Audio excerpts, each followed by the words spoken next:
bienvenue à cet atelier pitch intitulé 6 services numériques utilisables utilisés pour les collectivités déployées par l'incubateur des territoires. Donc j'interviens au nom de l'incubateur des territoires. Donc on est présent sous le chapiteau du stand central. On appartient à l'ANCT et on est membre du réseau beta.gouv de la DINUM. Et la mission de l'incubateur des territoires au sein de l'ANCT, c'est de lancer des produits et des services numériques avec, par et pour toutes les collectivités territoriales pour les accompagner sur des sujets numériques. L'incubateur a été créé en 2020 et est en croissance chaque année avec des nouveaux projets déployés. Aujourd'hui, avec mes 5 collègues, on va chacun vous présenter un de ces produits numériques. Donc aujourd'hui, les 6 qu'on a mis à l'honneur. Donc le premier que je présente, c'est l'annuaire des collectivités. Qu'est-ce que c'est l'annuaire des collectivités? C'est une plateforme web qui permet d'offrir une présence numérique à toutes les communes de France. Donc on va générer une page Internet pour chaque commune en France, donc 35 000 pages web pour 35 000 communes. Pourquoi on a lancé ce projet? Parce qu'environ la moitié des communes aujourd'hui n'ont pas de site Internet. Donc c'est plutôt les communes rurales, les petites communes de moins de 3 000 habitants en général, mais voilà, 17 000 communes n'ont toujours pas de site Internet aujourd'hui. Parmi celles qui ont des sites, la plupart ne sont pas toujours au niveau, donc ça peut être des vieux sites Internet ou qui ont des difficultés à être maintenus pour des problèmes de compétences techniques, de coûts financiers, de problématiques de sécurité aussi. Et enfin, le dernier constat qu'on a observé, c'est qu'il existe des sites parasites, qu'on appelle les parasites, donc qui sont des sites privés qui vont se référencer sur des recherches Internet où les communes n'ont pas de site et qui vont proposer aux citoyens de payer des numéros de téléphone payants pour avoir des informations qui sont normalement gratuites. Donc pour ces 3 raisons, on a créé l'annuaire des collectivités. Donc comment ça se présente? Vous avez sur la droite un exemple avec la commune de Nivolé-Montgriffon qui n'est pas trop loin d'ici, à 1h30 de route environ. Donc on a une page web qui est automatiquement générée avec toutes les informations de la commune, donc l'adresse, le numéro de téléphone, l'adresse email, les horaires d'ouverture. Et donc le citoyen, quand il tape Nivolé-Montgriffon sur Internet, il va pouvoir consulter cette page et avoir une information fiable, gratuite et mise à jour par l'annuaire des collectivités. Et les communes ont la possibilité d'aller se connecter et elles ont automatiquement du coup une présence numérique avec toutes ces informations qui viennent de l'open data, donc c'est des données publiques issues des différents ministères qui partagent leurs données. Et elles vont pouvoir se connecter à cet espace commune pour aller modifier, certifier les informations qui sont affichées. Pour avoir un exemple un peu plus concret, alors si vous voulez aller voir, je vous dirai après, mais vous allez pouvoir consulter ces informations. Donc à gauche, vous avez l'affichage côté citoyen, comme je vous disais, les informations. Et à droite, vous avez une commune qui s'est authentifiée, donc c'est authentifié de manière sécurisée. Il y a un contrôle qui est fait pour qu'uniquement un élu ou un membre de l'équipe municipale puisse accéder à l'espace commune de la commune en question. Et la commune va pouvoir, comme vous voyez en haut à droite, modifier, certifier les informations qui s'affichent et pouvoir dire les horaires sont les bons ou finalement on a changé d'horaire. Et une fois que la commune réalise une modification, nous on va réinjecter la modification dans le jeu de données source. C'est ça là aussi la plus-value de cet outil, c'est-à-dire qu'on va pouvoir entre guillemets nettoyer des bases de données nationales avec des informations mises à jour régulièrement par les communes. Donc un exemple qu'on voulait vous donner, c'est la fameuse commune dont j'ai pris l'exemple depuis tout à l'heure, de Nivolé-Montgriffon, qui n'est pas très loin d'ici. C'est une commune de 115 habitants qui est dans la région et qui n'a pas de site internet et qui a comme seul moyen de communication numérique une page Facebook qui est plutôt libre, où c'est des citoyens, des associations qui vont poster des choses dans Nivolé-Montgriffon sur un peu toute la vie locale. Et donc maintenant, elles utilisent l'annuaire des collectivités. Donc l'avantage, c'est que c'est un outil qui est vraiment simple à prendre en main. Comme vous l'avez vu, l'interface est assez épurée. Elles permettent aussi de partager des documents type compte rendu de conseils municipaux, menu de la cantine, ce genre de choses que les citoyens sont en attente et que les communes cherchent à partager. Et au lieu de le partager sur une page Facebook qui est un GAFAM, là on peut utiliser un outil souverain, français, hébergé en France avec tout le niveau de sécurité qu'on connaît pour partager des documents officiels. C'est également gratuit, l'annuaire des collectivités pour toutes les communes, alors que la création d'un site web coûte plusieurs milliers d'euros. Donc c'est aussi un outil qu'on met à disposition gratuitement pour toutes les communes. Et c'est complémentaire à ces fameuses pages Facebook orientées actualité locale. Pour nous, l'annuaire, c'est vraiment un outil pour partager de l'information fiable, officielle, et on laisse les pages Facebook ou les sites internet de communes pour plutôt parler de l'actualité locale, du marché qui va avoir lieu le dimanche, etc. Pour nous, c'est vraiment 2 outils qui vont ensemble. Au niveau de où on en est aujourd'hui, vous avez en bleu toutes les communes qui ont certifié des informations. Donc on a dépassé les 500 communes qui utilisent l'annuaire des collectivités et qui certifient les informations qui sont affichées. Le site est déjà déployé pour les 35 000 communes. Donc maintenant on cherche à se faire connaître auprès de toutes les communes pour aller certifier l'information qui est affichée. Et dans les évolutions à venir, on travaille pour rendre les pages communes de plus en plus personnalisées, donc typiquement avec des associations qui cherchent des bénévoles dans la commune, d'autres informations locales que les citoyens sont en attente de trouver sur une page commune. Donc voilà pour moi. Donc si vous voulez en savoir plus, vous pouvez vous rendre sur collectivité.fr. Vous pouvez chercher votre commune si vous êtes un citoyen et voir les informations qui s'y trouvent. Et puis si vous êtes une commune, je vous invite à vous authentifier pour aller certifier les informations et partager à vos administrés des informations fiables et gratuites. Si vous avez la moindre question, vous pouvez nous écrire sur contact@collectivité.fr. Voilà, et vous avez un QR code si vous voulez carrément scanner le site et en savoir plus.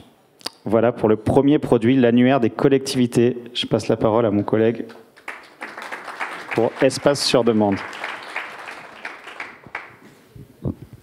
Merci, bonjour à tous, je m'appelle Jean-Baptiste et aujourd'hui je vais vous présenter Espace sur demande. C'est un logiciel qui va révolutionner, et je pèse mes mots, la gestion de vos espaces publics. On est parti du contexte actuel que toutes les collectivités rencontrent deux enjeux principaux. Rendre accessibles les plannings d'occupation, donc faciliter la mise à disposition de dates et éviter notamment le fameux ping-pong entre un agent administratif et un demandeur d'une salle, parce que souvent le planning n'est pas forcément consultable. Et deuxième enjeu, simplifier l'édition, la signature, tout le parcours de conventionnement qui découle lorsqu'on met à disposition un espace public et qui est obligatoire et qui malheureusement dans pas mal de communes peut être délaissé ou mal archivé. On est parti de ça et on n'est pas parti de zéro. On est parti de la salle sur demande, qui est un produit développé en Isère, qui est pas très loin d'ici. Le département de l'Isère s'est déjà posé sur ces questions-là et ils ont créé un logiciel qui s'appelle la salle sur demande, qui met à disposition des salles dans les collèges, dans les gymnases, des bâtiments qui appartiennent au département. Nous, on est parti de ce principe-là, de cette architecture-là, et on s'est dit, on va en faire quelque chose au niveau national, parce que toutes les collectivités, quelle que soit leur taille, que ce soit une commune, un département, une région, dès qu'on a des biens publics, on rencontre les mêmes problématiques. Donc comment fonctionne Espace sur demande? On va dématérialiser toute la gestion des plannings des espaces. Donc tout se fait en ligne. On dit au revoir au fameux cahier qui est disponible à l'accueil. On va avoir un agenda en ligne qui sera accessible par les citoyens, les associations, parce qu'on aura une page dédiée sur la disponibilité d'un espace. Et vous le verrez ensuite, il y a quand même des règles de confidentialité. On ne peut pas voir bien entendu qui a réservé l'espace. Et puis on va faciliter les demandes de réservation avec tout un parcours numérique, que ce soit pour un citoyen, pour une association et même pour une entreprise si vous faites de la location de vos espaces publics. Concrètement, on a une fiche espace qui est personnalisable et paramétrable. On va retrouver une description, des caractéristiques, que ce soit la superficie, le nombre de personnes maximum. Vous avez la main, bien entendu, pour régler vos paramètres de réservation, durée minimum de créneau, délai minimum d'acceptation d'une réservation avant un événement.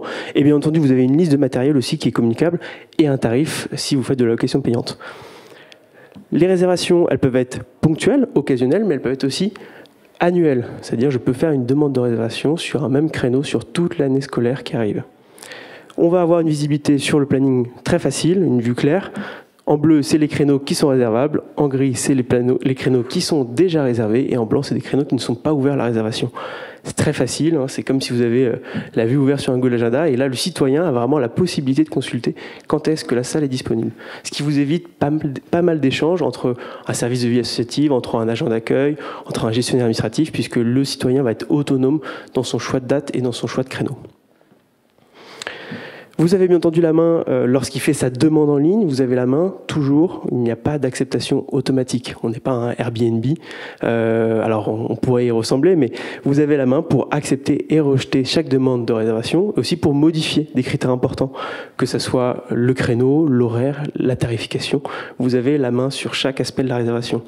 Et lorsque vous recevez une demande de réservation, vous avez toutes les informations relatives à la demande de réservation, que ce soit le nom de l'organisation, le nom du demandeur, le nom de la personne qui sera présente sur place, que ce soit le prof de sport, le responsable d'activité, puisqu'on distingue la personne qui fait la demande et la personne qui sera présente sur place, et puis aussi l'activité en elle-même. Et l'association, le demandeur, peut vous transmettre des documents via cette plateforme pour alimenter votre gestion de vie associative. Et lorsque vous avez accepté votre demande de réservation, magie, vous avez une convention qui s'édite automatiquement. Cette convention, elle est entièrement personnalisable. C'est-à-dire que c'est votre modèle de convention, c'est vos règles, forcément puisque c'est votre espace. Vous avez la possibilité de personnaliser la convention au global pour toute votre collectivité, pour toute votre structure, mais aussi par espace, avoir des modèles différents en fonction de l'espace que vous allez réserver. Ce qui vous permet d'avoir une flexibilité la plus forte possible parce que vous aurez toujours le bon modèle pour le bon espace. Et ce parcours, il est entièrement dématérialisé, c'est-à-dire qu'à partir du moment où vous acceptez la convention, le demandeur va recevoir un mail l'invitant à aller signer la convention en ligne, il la signe et c'est à votre tour de la signer en ligne. Donc plus de papier perdu, le parcours est simple et une fois que les deux parties ont signé la convention, la réservation est réputée validée. Et ça vous permet vraiment d'avoir une gestion le plus précise, que ce soit vos créneaux occasionnels et récurrents, et vous avez un parcours entièrement dématérialisé. Alors on connaît aussi les limites du numérique, on le sait, tout le monde n'est pas axé sur le numérique, il y a des personnes qui sont plus éloignées du numérique, et donc vous avez aussi bien entendu la main pour faire des réservations en direct, c'est-à-dire une personne qui n'aurait pas la capacité d'aller sur Internet, d'aller sur Espace sur demande, de faire la demande, vous pouvez prendre sa réservation sur le même fonctionnement que vous avez à l'heure actuelle, c'est-à-dire par téléphone, par mail. Attention toutefois, nous on préconise quand même un usage entièrement numérique pour notamment la gestion de convention. Et c'est là où on va apporter une plus-value. Mais c'est toujours votre façon de fonctionner. Donc c'est un outil qui s'adapte. Le déploiement est très facile puisqu'on va juste vous demander vos informations de salle. Donc les photos, les caractéristiques et vos règles de réservation. Et ça, vous avez la main pour tout le faire, que ce soit lors du déploiement, mais aussi bien après, vous aurez la main pour déployer l'outil. L'outil est déjà en accès libre, c'est-à-dire que vous pouvez aller sur Espace sur demande, vous pouvez vous créer un compte et commencer dès à présent à utiliser l'outil. C'est un outil qui se veut très intuitif, très simple, et vous recevez lors de votre création aussi un guide pratique pour mettre en place Espace sur demande dans votre structure. Voilà, j'ai fait le tour d'Espace sur demande, c'est peut-être un des produits les plus simples, mais qui va avoir une vraie plus-value dans votre structure.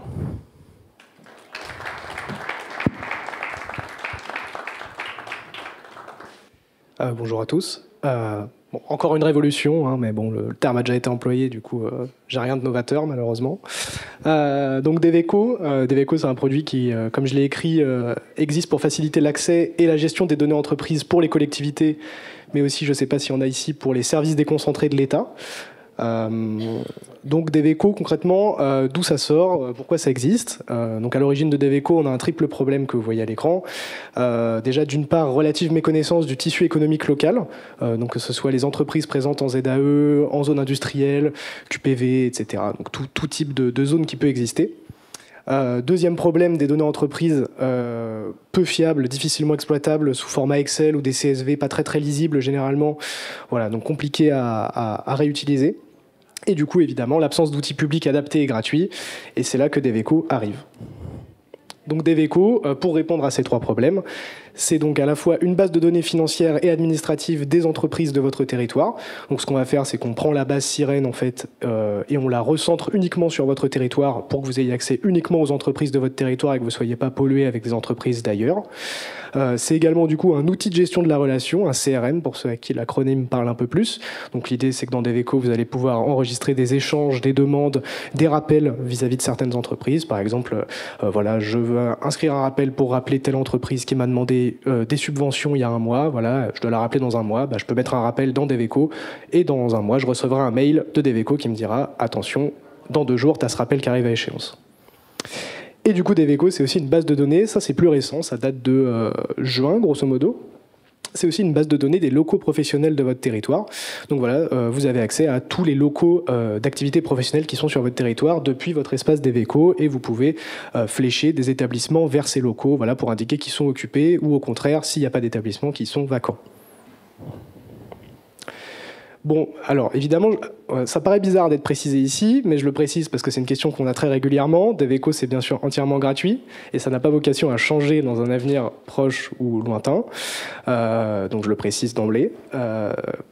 Évidemment, comme le produit précédent, c'est simple et intuitif, puisque ça a été co-construit avec des collectivités dès le départ, donc dès 2022.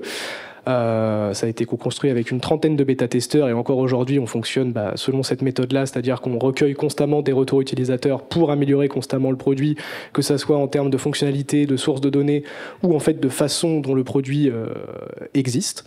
Deveco, ça repose sur des données fiables et actualisées. Donc, la plupart de nos données viennent d'API qui sont disponibles sur API Entreprise, pour ceux à qui ça parle. Certaines autres sont un peu plus restreintes. Mais voilà, en gros, c'est des données qui sont mises à jour pour la plupart quotidiennement, certaines de façon hebdomadaire, d'autres de façon mensuelle. Puis après, les données qui sont mises à jour annuellement, on les met à jour annuellement également en fonction de quand ça tombe. Et du coup, dernière chose, c'est un outil qui permet de gagner du temps, puisque dans la mesure où en fait, vous avez dans un seul outil du coup, à la fois cette base de données entreprise et ce CRM. Voilà, donc vous n'avez pas besoin d'avoir deux outils différents. Là, vous avez tout dans le même outil. Ça évite de multiplier les entrées, les doubles entrées, les triples entrées, etc. Donc un petit panel de nos sources de données sur Deveco. Évidemment, il y a l'INSEE, parce que la base sirène, c'est l'INSEE. Donc l'INSEE nous permet d'avoir toute l'information administrative des entreprises, donc que ce soit le code NAF, la catégorie juridique, le nom de l'entreprise, le SIRET, le sirène, voilà, les adresses et tout. Infogreffe nous permet notamment d'avoir les données du BODAC, donc voilà, pour avoir toutes les procédures collectives qui sont en cours pour les entreprises que vous suivez. Le GIP modernisation des déclarations sociales, alors là on est sur un truc un peu plus exotique, c'est un GIP de l'URSSAF qui nous permet d'avoir accès du coup aux effectifs moyens mensuels des entreprises, les effectifs moyens annuels, donc qui sont des effectifs qui sont beaucoup plus précis que ceux de l'INSEE, puisque ceux de l'INSEE c'est des effectifs par tranche, là on est sur des effectifs calculés en équivalent temps plein, donc voilà, à la virgule près vous avez le nombre d'effectifs d'un établissement. La base adresse nationale, donc qui nous permet d'avoir des adresses fiables et du coup de géolocaliser plus facilement les établissements sur votre territoire. ESS France, évidemment, pour les établissements issus de l'ESS, donc que ce soit des associations ou des entreprises de l'ESS. La DGFIP, c'est à la fois du coup les locaux d'activité professionnelle, puisque le fichier nous vient de la DGFIP, mais c'est également des chiffres d'affaires. D'ailleurs, l'INPI également, qui nous permet d'avoir accès à des chiffres d'affaires aussi. Le CEREMA, ce sont aussi des fichiers de locaux. Et enfin, la NCT, qui nous permet d'avoir accès à tout ce qui va être données issues des QPV, notamment. Donc en gros, concrètement, qu'est-ce qui se passe une fois que vous avez accès à Deveco ? Sur Deveco, vous retrouvez donc un onglet établissement. Cet onglet établissement, c'est ce fameux lecteur de base sirène dont je vous parlais, où vous retrouvez tous les établissements de votre territoire. Donc vous voyez qu'ils apparaissent sous forme de listes comme ceci, et vous pouvez les filtrer à l'aide de différents filtres, données publiques, données privées, en fonction de ce que vous y mettez. Chaque établissement dispose d'une fiche, évidemment, vous pouvez cliquer sur les petites cartes qu'on voyait juste avant. Sur ces fiches, vous retrouvez toutes les données publiques, mais aussi du coup des données restreintes, données dont je vous parlais juste avant, les chiffres d'affaires de la DGFIP et les effectifs moyens annuels, mensuels de l'URSSAF, c'est des données restreintes, c'est des données réservées aux agents publics, donc tout le monde n'y a pas accès. Et vous pouvez bien sûr y ajouter vos propres données, c'est le but de ce petit encart juste ici, voilà, l'encart étiquette, ça vous permet de qualifier vous-même vos entreprises si jamais vous avez besoin de les qualifier d'une autre façon. Sur Deveco, je dirais que je ne l'ai pas précisé jusque-là, mais vous avez également la possibilité de suivre vos porteurs de projets, donc tous ceux qui n'ont pas encore créé d'entreprise, qui sont en cours de création, que vous souhaitez accompagner. Voilà, vous pouvez également les rentrer dans votre espace Deveco, il y a un onglet dédié à ça, et le jour où ils lancent leur entreprise, vous pourrez par ailleurs relier cette fiche créateur à la future fiche entreprise pour garder tout l'historique de la relation que vous avez avec eux. Voilà la fameuse dernière brique arrivée sur Deveco, les locaux. Donc les locaux, ça ressemble à ça. C'est pas très sexy comme ça, c'est vrai. Mais en gros, ça vous permet d'accéder à tous les locaux professionnels de votre territoire avec la surface, le type de local que c'est, à quel étage il est, s'il est dans un immeuble, etc. Vous avez également du coup une page activité du service qui va vous permettre de faciliter votre reporting. Voilà, vous allez pouvoir sortir facilement combien d'échanges vous avez rentrés ce mois-ci, combien de demandes ont été effectuées par des entreprises, combien de nouvelles entreprises vous avez pu contacter. Voilà, ça vous permet un petit peu de faciliter votre reporting à l'aide de notamment petits graphiques qui sont beaucoup plus parlants que des chiffres ou des tableaux. Et enfin, du coup, dernier onglet de Deveco dont je peux vous parler aujourd'hui, c'est l'annuaire. Donc l'annuaire, c'est votre base de contacts sur Deveco, puisque du coup, vous pouvez ajouter des contacts à des établissements, ajouter des contacts à des créateurs d'entreprises, ajouter des contacts à des locaux, et vous retrouvez tous ces contacts, d'une manière ou d'une autre, dans votre annuaire sur Deveco. Alors, qui mieux que Chambéry pour parler de Deveco à Chambéry ? Donc je ne sais pas si Lorraine est dans la salle, je ne la vois pas. Je vois personne lever la main en tout cas. Donc Lorraine, qui est du coup responsable du service développement commercial de la ville de Chambéry, qui m'a dit ceci, et donc je me suis dit que j'allais tout simplement le copier et le restituer tel quel parce qu'il n'y a pas de plus belle façon de le montrer. Donc voilà, en gros, ce que m'a dit Lorraine quand je l'ai eu au téléphone, je lui ai demandé un peu concrètement qu'est-ce que vous faites sur Deveco. Elle m'a dit moi c'est 3 choses, faire une veille et assurer le suivi des entreprises, donc faire une veille parce que du coup sur Deveco on vous indique les entreprises qui arrivent sur votre territoire, donc vous pouvez facilement les identifier, assurer le suivi grâce à ce fameux CRM dont je vous parlais, assurer le suivi des porteurs de projets de la même façon, grâce à ce CRM et grâce à ces petites fiches créateurs d'entreprise, et faciliter sa gestion de contact grâce à l'annuaire. Et du coup, j'ai précisé en arrêtant d'utiliser des Excel compliqués, c'était selon les termes de Lorraine que je dis ça. Voilà, donc j'en ai à peu près fini pour Deveco. Donc je vous ai mis notre adresse de contact, elle est un petit peu longue, je suis désolé, mais voilà, vous pouvez nous contacter là-dessus. On répond généralement en 24-48 heures. Et vous avez également du coup l'URL et vous avez même ici un QR code ainsi qu'une superbe photo.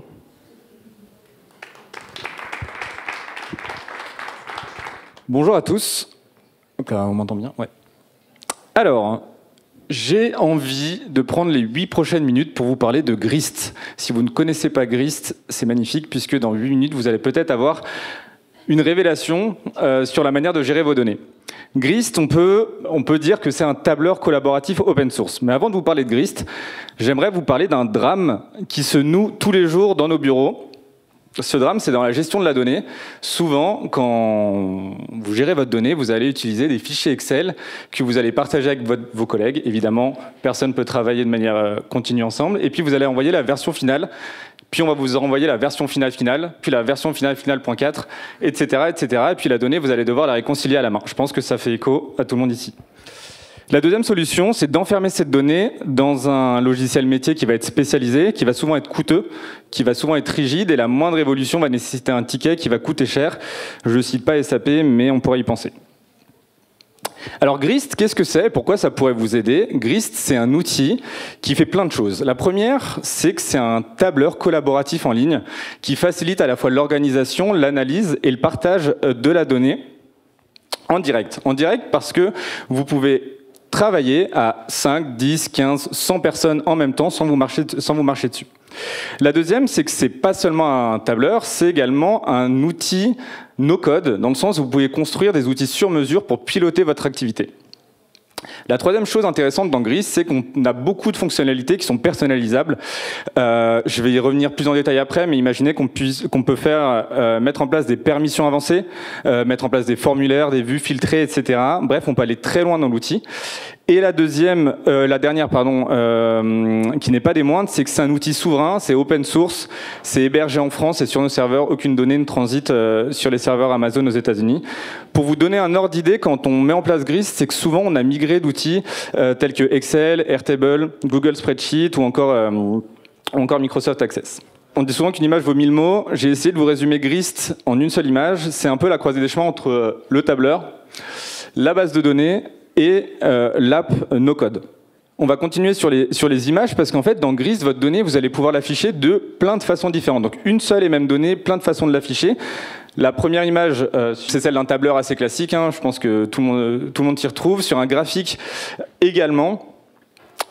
Mais cette même information, vous pouvez également l'enrichir de plein de façons différentes. On a ce qu'on appelle le Notepad, qui permet en fait d'ajouter du texte directement dans son fichier pour facilement s'y retrouver, notamment quand on collabore à plusieurs. Imaginez également que vous avez un fichier Grist de plusieurs milliers de lignes, c'est un peu fastidieux à remplir, vous pouvez créer la vue fiche pour voir ligne par ligne, et c'est beaucoup plus simple quand on est beaucoup à collaborer dessus, de voir uniquement les lignes qui nous intéressent. Si vous avez également les informations géocodées de votre lieu, on peut mettre en place une carte, donc là on est juste au-dessus de Chambéry, on voit bien Aix-les-Bains. Là-dessus, et il y a également plein d'autres formats disponibles. Ça aurait été trop long de vous mettre tous les screenshots. On peut créer des calendriers, des vues formulaires, etc., etc. Il y a 1001 façons d'utiliser Grist, et c'est ce qu'on fait déjà dans l'administration. Ce que je vous propose, c'est une petite démo d'1 minute 27 exactement pour créer avec vous en direct un formulaire d'inscription à un événement de Grist. Est-ce que vous êtes prêts ? On y va ? Allez, c'est parti. Espérons que la vidéo se lance. Ok, super, je suis sur Grist. j'ai déjà 15 inscrits à mon événement. Vous avez la liste, donc vue tableur, rien d'incroyable. J'ai le nom, prénom, email, présent au cocktail. Ce que je veux vous leur faire là, c'est de créer un formulaire d'inscription en direct, juste pour vous. Voilà, le formulaire d'inscription basé sur cette base de données. Je vais changer le titre. On va dire qu'on va s'inscrire pour le NEC à Chambéry en 2024. Hop, ça c'est mis en place.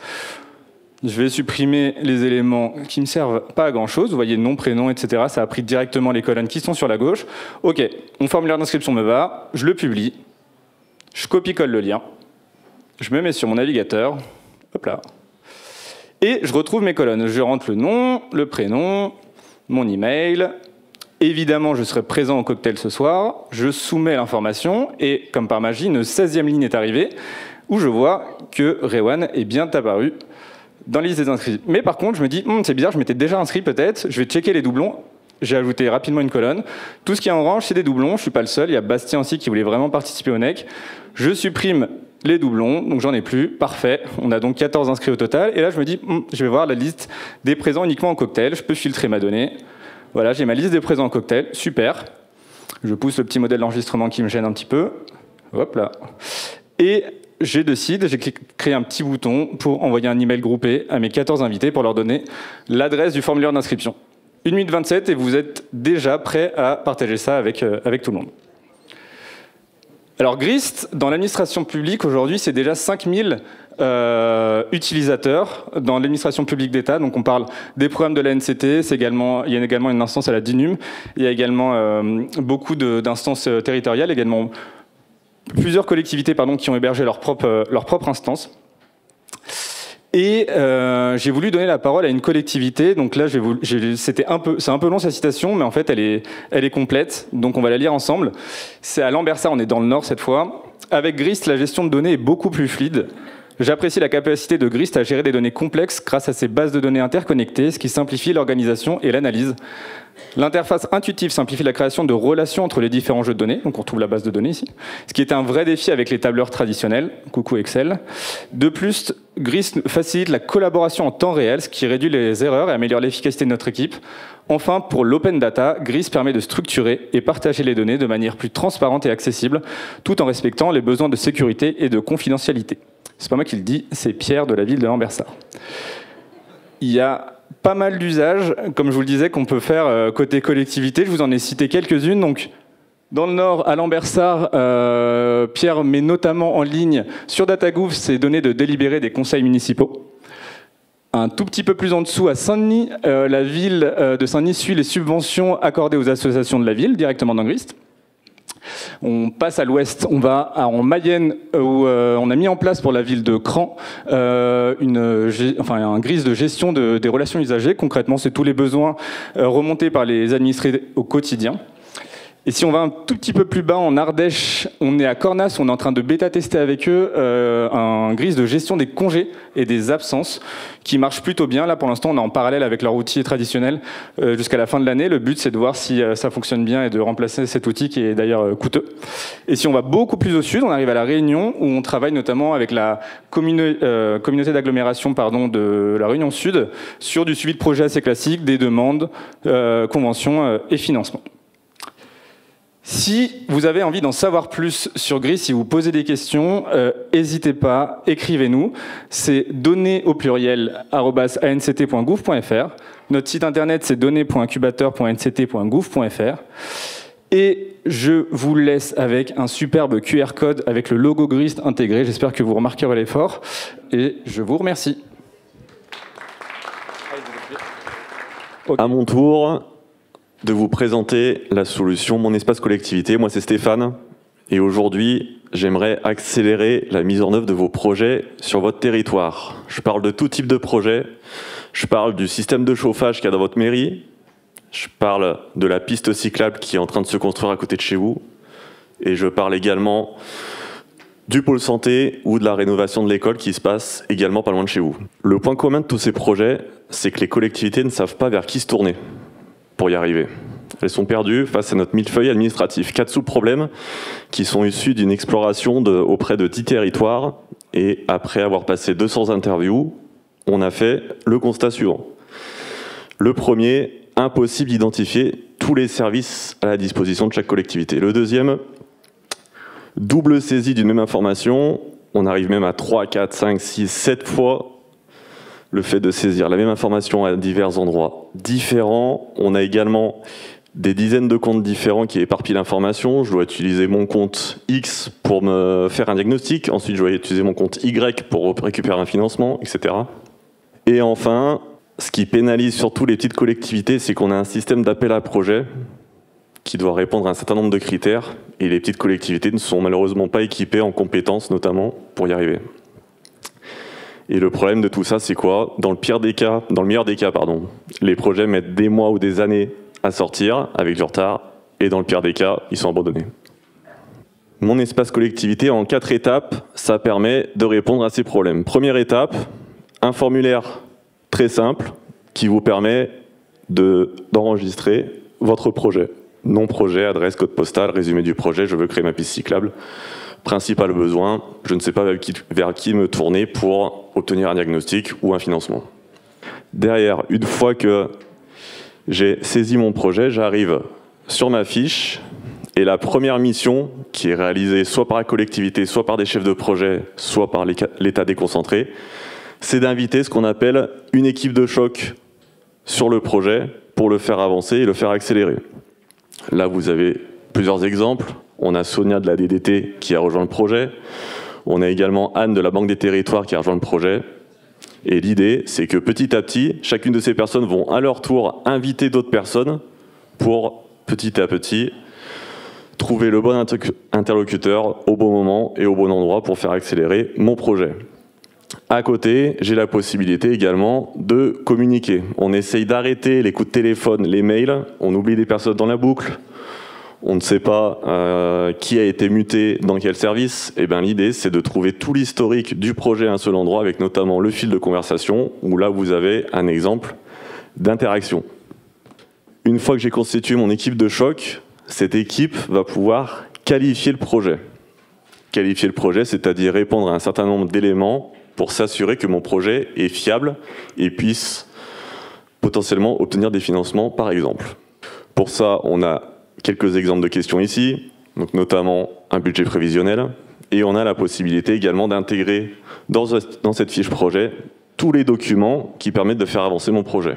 Donc ici, ça peut être des diagnostics, des plans de financement, et j'en passe.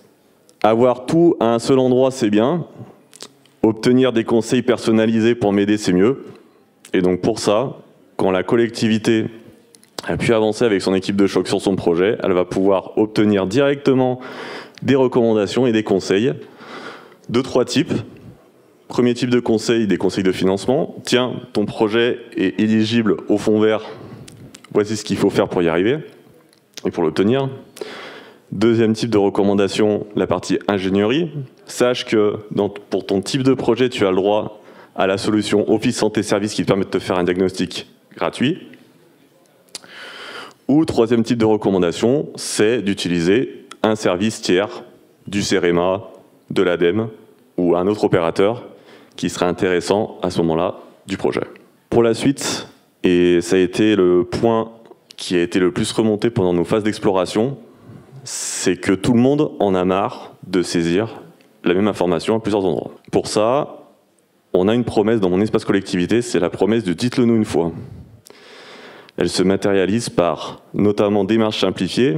Donc démarche simplifiée, pour ceux qui ne connaissent pas, c'est la plateforme qui permet de créer des dossiers de subvention pour obtenir des aides. Et bien, quand vous saisissez vos données dans mon espace collectivité, pour la fin d'année, vous aurez un pré-remplissage de ces dossiers pour 2 types de fonds, le fonds vert et la DSIL, pour, en quelques clics, pouvoir déposer vos dossiers de financement. À côté, on aura la possibilité, sur la partie gestion de projet, de faire de l'aide au cadrage, c'est-à-dire d'aider la collectivité à qualifier à un premier niveau son projet, piste cyclable, est-ce que ton projet est fiable, est-ce qu'il répond à une problématique de gouvernance publique, est-ce que c'est lié à la transition écologique, bon en l'occurrence oui, etc. Et enfin la bonne nouvelle, c'est que mon espace collectivité, notre ambition c'est de devenir le guichet unique à projet.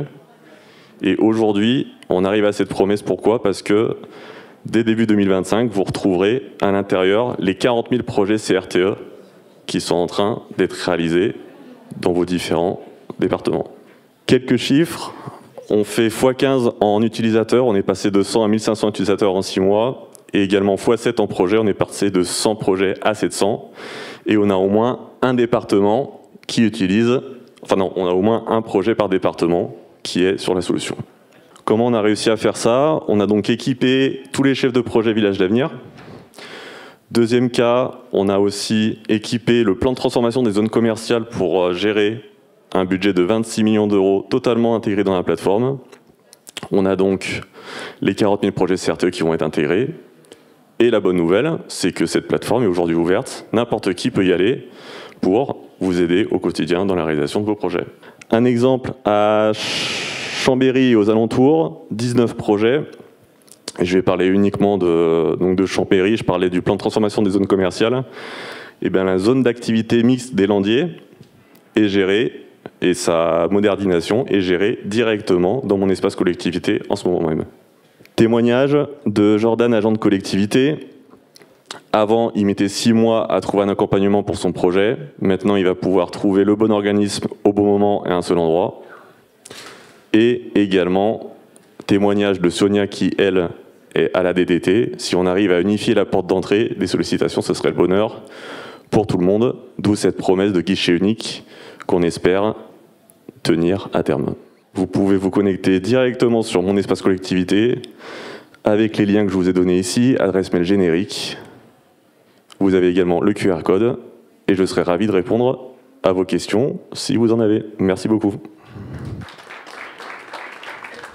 Bonjour à tous, donc je suis Ariane et moi je vais vous présenter un sujet un peu plus technique, mais ça va bien se passer, vous inquiétez pas. Je vais vous parler du PCRS, ça veut dire le plan corps de rue simplifié. Si vous n'êtes pas géomaticien, vous n'en avez peut-être jamais entendu parler, et pourtant c'est assez concret. Alors là, je vous ai mis deux images. En bas, vous avez c'est l'orthophoto 20 cm de l'hygiène. Enfin, c'est le fond de plan classique que vous connaissez. Ça semble un peu flou. Et au-dessus, c'est beaucoup plus net, c'est le PCRS. Le PCRS, c'est une photo aérienne hyper précise qui peut servir à des tas de choses. Vous voyez qu'on arrive à distinguer les passages piétons, on arrive à distinguer des bouches d'égout, on arrive à distinguer ce qu'il y a exact, enfin voilà, les arbres, toute la voirie, tous les trottoirs. Extrêmement précis.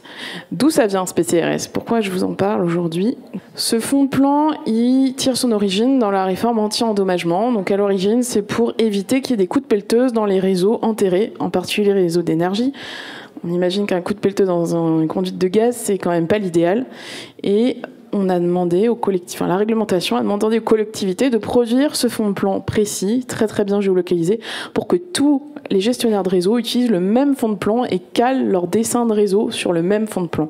Donc le PCRS, c'est la photo en dessous. Par-dessus en orange, je ne sais pas si vous voyez bien, mais en tout cas, on a un dessin de réseau. Et donc, chaque gestionnaire de réseau vient dessiner son tracé de réseau dessus. Et tout le monde a le même fond de plan, donc les réseaux sont bien positionnés les uns par rapport aux autres. Et quand je vais venir creuser, eh ben, je saurai que je ne tape pas dans un réseau déjà existant. L'écosystème du PCRS, il est un peu compliqué. C'est pour ça que nous, on est là pour accompagner, outiller, faire en sorte que les collectivités s'y retrouvent et arrivent à produire réellement ce fond de plan et voient l'intérêt de le faire. Aujourd'hui, on a donc des porteurs de projets locaux, ça peut être des départements, ça peut être des agglomérations, des EPCI, qui vont faire appel à des prestataires, qui vont faire voler des avions, assez concrètement, qui vont venir prendre des photos aériennes pour construire ce fond de plan. Et après, ces fonds de plan sont diffusés, notamment aux gestionnaires de réseau, mais on va voir que, bien entendu, des photos aériennes aussi précises, ça peut servir à tout un tas d'autres choses. Et tant mieux si ça sert à autre chose, parce que si ça dort sur des disques durs dans une collectivité et que ça ne sert que pour l'anti-endommagement des réseaux, ce qui est déjà bien, c'est un peu dommage. Voilà, on est là en niveau d'animation nationale pour faire en sorte que ça se diffuse, que ça soit produit, que les collectivités voient l'intérêt et que les utilisations et les usages se démultiplient. On a mis en place une carte de suivi du déploiement du PCRS. Ça prend du temps, bien entendu, parce qu'il faut faire un tour de table financier, il faut faire voler des avions, pas n'importe quelle période de l'année. On récupère de la donnée qui est très lourde, qui est un peu complexe, qu'il faut vérifier. Et donc là, vous pouvez voir à peu près où on en est sur le déploiement de la France. Là où c'est blanc, il n'y a pas encore de PCRS, donc on a encore quelques départements où on n'a pas encore une initiative qui s'est lancée. Et puis après, on a toutes les étapes de mise en œuvre d'un PCRS. Et pour vous dire, celles qui sont en violet, est-ce que le violet se voit bien? Oui. c'est là où on a du PCRS qui a été réalisé et qui en plus est disponible en open data, donc on peut l'utiliser concrètement dès maintenant et voilà, essayer de faire des choses. La semaine dernière, moi j'étais au Geodata Day, je ne sais pas si certains y étaient, on parlait avec la DGFIP qui veut tester son algo d'IA de détection de piscine, notamment sur du PCRS, parce que bien sûr, plus c'est précis, plus on va détecter des vraies piscines et pas des bâches ou je ne sais quoi. Et il y a tout un tas d'autres choses qu'on peut imaginer, de détection d'extension de bâtiments notamment, ou des choses comme ça. En tout cas, c'est des choses qui les intéressent.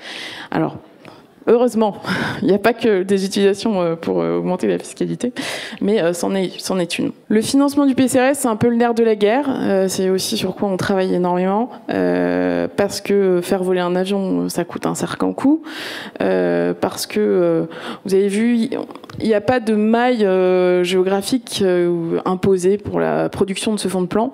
Donc on imagine que plus le territoire est grand, plus ça va être mutualisé, plus ça va être intéressant de faire voler un avion sur un grand territoire d'un coup. Mais c'est assez variable. On a environ 200 projets aujourd'hui sur le territoire, donc relativement beaucoup. Et chaque fois, il va y avoir un tour de table financier avec beaucoup de financements publics, du FEDER, des fonds des collectivités, des fonds de l'État, et également des fonds des gestionnaires de réseau, et en particulier électrique et gaz, qui sont particulièrement impliqués là-dedans. Et donc, nous, on travaille à une pérennisation de ces financements, parce qu'aujourd'hui, ils se font au cas par cas de chaque territoire, et avec des clés de répartition plus ou moins avantageuses pour la collectivité, suivant ce qu'elle a réussi à négocier, globalement. Et là, on parle que de la première fois qu'on fait voler l'avion pour avoir le premier fonds de plan, mais une fois qu'on l'a fait voler, il faut le faire vivre parce que la donnée, elle se périme relativement vite. Et donc, il y a tout un mécanisme à mettre en place pour faire les mises à jour. Et bien sûr, on ne va pas être obligé de tout revoler, fort heureusement. On va pouvoir détecter les changements dans le PLU, voir où est-ce qu'il y a eu un lotissement qui s'est construit ou je ne sais quoi, et faire voler, par exemple, un drone qui va venir faire un patch sur l'endroit qui a évolué sur la zone. Et donc, ça coûtera moins cher, mais c'est quand même à prévoir dans le financement global. Je vais vous parler usage parce que c'est bien beau de faire voler des avions, tout ça, mais il faut quand même que ça serve à quelque chose derrière. Donc on a parlé des réseaux, c'est super. Nous, le but c'est de faire en sorte que y ait plein d'autres usages qui se développent autour de cette donnée très précise et qui est là. Il y a tout un panoplie d'usages. Il y avait un usage assez rigolo qui a été présenté la semaine dernière sur la gestion des cimetières et des concessions, parce que du coup on a une photo très précise, donc on peut vraiment avoir une vision ultra précise des concessions. Les logiciels de gestion de cimetière, je ne sais pas, ça revient régulièrement, c'est un peu la marotte, mais voilà, ça commence vraiment à avoir des vrais cas là-dessus. Je crois que c'était la CA du Cotentin qui présentait ça. Hyper intéressant. On a des cas notamment pour l'accessibilité de la voirie, bien entendu, j'ai envie de dire. On peut mesurer la largeur du trottoir, voir les changements de matière, de hauteur. On peut regarder les obstacles qui sont présents sur la voirie. Il y a plein de choses à faire. Il y a beaucoup de détections à envisager. L'usage peut-être le plus répandu aujourd'hui, c'est via la communauté OpenStreetMap. OpenStreetMap sont des gens qui font de la donnée à partir de l'image, donc ils vont venir vectoriser de l'image à grande échelle, et plus on leur donne un fond de plan précis, plus ils vont pouvoir voir si la place de stationnement, il y a un symbole handicapé dessus ou pas, des choses comme ça. On va pouvoir vraiment aller très très loin dans la création de données derrière. Pour la gestion de la voirie routière, on en a un peu parlé. Pour les secours également, parce que bien sûr on peut voir très précisément les zones d'intervention, voir où est-ce qu'il y a une réserve d'eau, voir les abords des grands ensembles. Il y a vraiment beaucoup d'usages là-dessus. Je crois que j'ai juste mis une photo pour aller un peu plus là-dessus. Alors en Savoie, on a du PCRS qui est en cours de production, donc bientôt, ça va arriver. Je ne peux qu'encourager qu'on ait au maximum de PCRS disponibles, ne serait-ce que pour faire en sorte que les usages se démocratisent le plus possible, parce qu'on a des tas d'acteurs qui ont envie d'utiliser cette donnée, mais qui sont frileux à utiliser une donnée très parcellaire. Donc voilà, c'est tout le bénéfice. En haut, vous avez le phare de Chambéry. Donc ça permet d'avoir une vision, notamment pour les secours, pour faire les interventions dans ces gros ensembles qui sont pas forcément faciles. On connaît pas bien la géographie de l'espace. En dessous, c'est dans les forêts, dans les Alpes. J'avais pas plus de choses à vous dire. C'est un sujet, en tout cas, un peu technique. Je ne sais pas si on a des producteurs de PCRS parmi vous, mais en tout cas, on a peut-être des gens qui se disent que ça pourrait être une donnée intéressante à utiliser. Nous, on est très friands de tout plein de cas qui pourraient être testés, qui pourraient être mis en œuvre, mis en valeur de cas d'usage de ce fonds de plan pour faire en sorte que ce fonds de plan qui est produit chèrement, difficilement par les collectivités, serve vraiment à quelque chose derrière et qu'on puisse valoriser au maximum cette donnée. N'hésitez pas à nous contacter, n'hésitez pas à venir sur notre site pour voir s'il y a du PCRS chez vous. Et s'il n'y en a pas, allez voir le porteur pour lui dire que c'est important de le faire et que vous en avez besoin. Je sais pas, j'espère que le QR code fonctionne, je ne sais pas.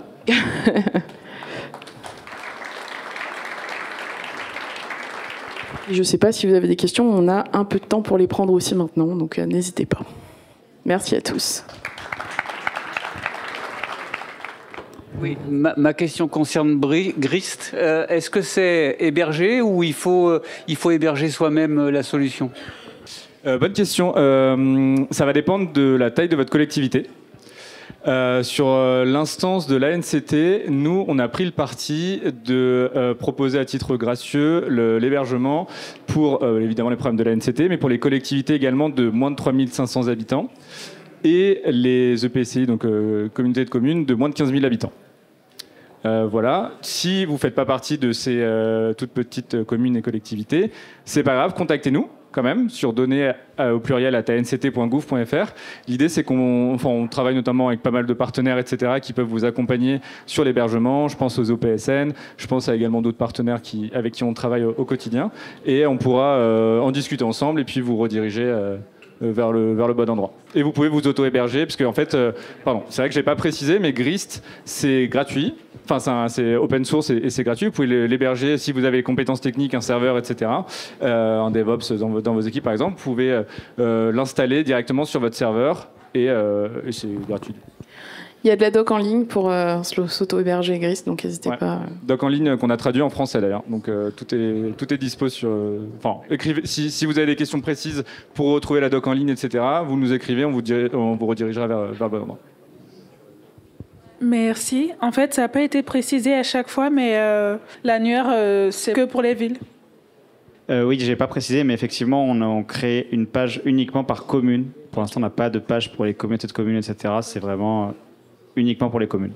Absolument. Espace sur demande également, parce que c'est une compétence ville, je pense. Non, nous, c'est plus largement tous les agents publics. Okay. Que ce soit une administration, à partir du moment où vous êtes une administration, vous pouvez créer un compte et mettre à disposition de vos espaces. Donc, par exemple, on a le ministère de la Défense qui veut mettre à disposition des bureaux et gérer leur salle de réservation, leur salle de réunion comme ça. C'est possible. Okay. Pour l'espace sur demande, est-ce que vous avez des départements déjà qui ont créé des comptes ? Non, pas encore. On est en réflexion avec la métropole de Lyon. Donc le département d'Isère a encore son système indépendant et il y aura peut-être un jour l'idée de fusionner les deux solutions. Mais aujourd'hui, c'est vrai que le département, c'est pas forcément notre public prioritaire. On a beaucoup accès sur des Comcom et des communes qui ont souvent le problème salle des fêtes. Merci à vous.